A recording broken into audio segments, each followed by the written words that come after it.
the door of 1,000 keys and the patience of Atlas. Rain battered the dense canopy of Isla Verda, water cascading off giant fern leaves and turning the earth into mud. Yet, deep within the jungle, Blackwood Manor stood firm, fighting against time as vines and moss slowly swallowed its stone walls. Atlas shook his wet fur as he slipped through a broken window of the manor. Following close behind, Luna clung to Atlas's shoulder, frightened by the rumbling thunder. This place was their shelter. But today, they had caught the scent of an unexplored corridor. It smelled old, dusty, and strangely metallic. At the end of the long hallway stood a structure unlike any other door in the manor.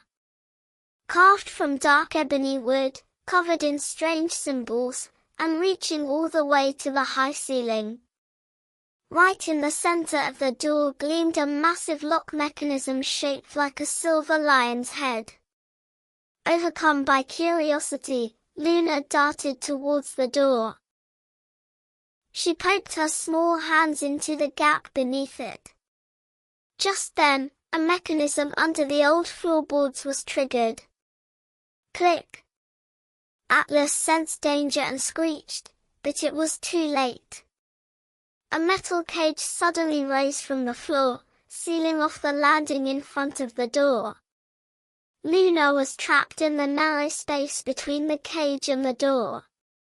Atlas remained on the outside, safe, but helpless. Luna grabbed the bars of the cage in terror and began to squeak shrilly. Atlas pulled at the cage, bit it, and kicked it, but it was no use. The cold steel did not budge a millimeter. The only way out was to open that massive ebony door behind her. If the door opened, Luna could slip into the room and perhaps find another way out. But the door was locked. And the lock was complicated. Atlas looked around desperately. On the wall beside the corridor hung a dust-covered painting, and directly beneath it, a massive board nailed to the wall.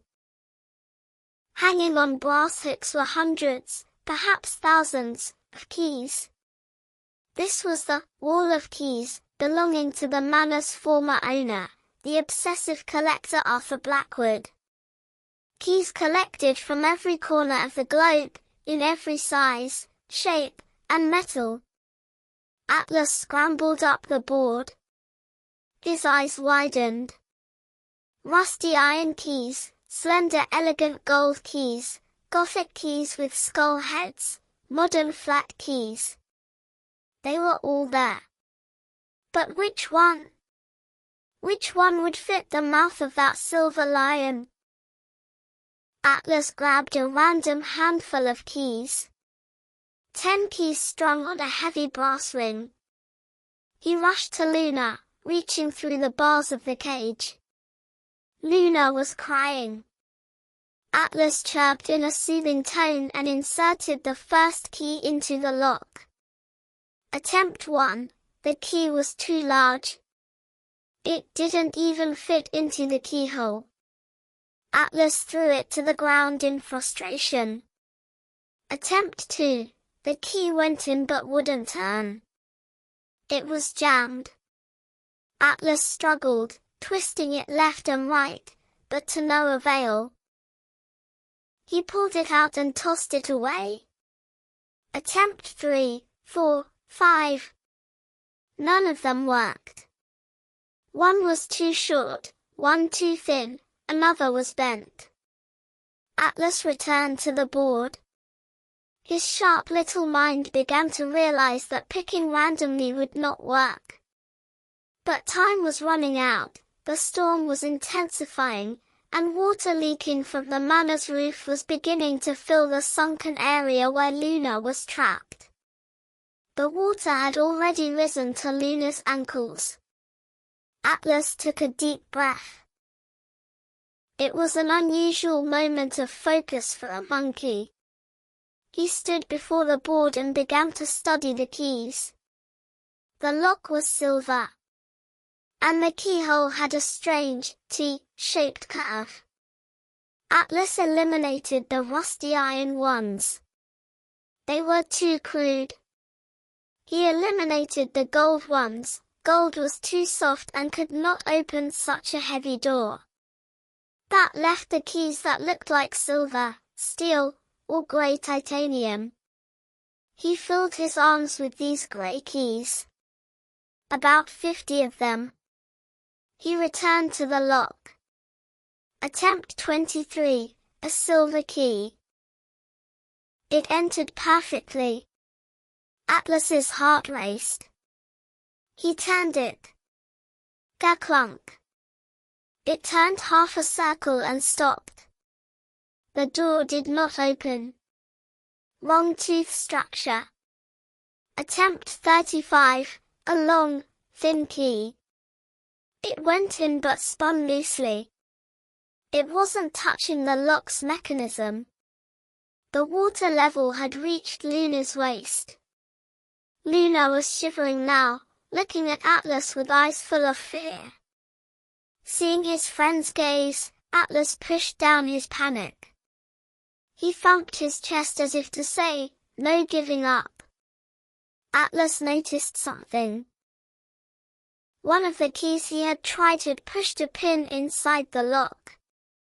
This meant the tip of the key needed a specific hollow. He examined the keys scattered on the floor. The failed ones all had flat tips. He looked at the board again. On the top shelf, amidst the dust, stood a group of keys separate from the others. The tips of these keys were forked, just like a snake's tongue. The lion figure on the lock. Lions and their prey. Perhaps there was a symbolic match. Atlas climbed up and took the 12 keys from that shelf. Atlas was weary. His fingers were numb from the cold metal. But he could not stop. Attempt 78, the first of the forked keys. It went in, but did not turn. Attempt 79, it went in, it turned. But no click came from the lock. Just an empty rotation. Attempt 80. 85, 88. With every failed attempt, Atlas wanted to throw the key in anger.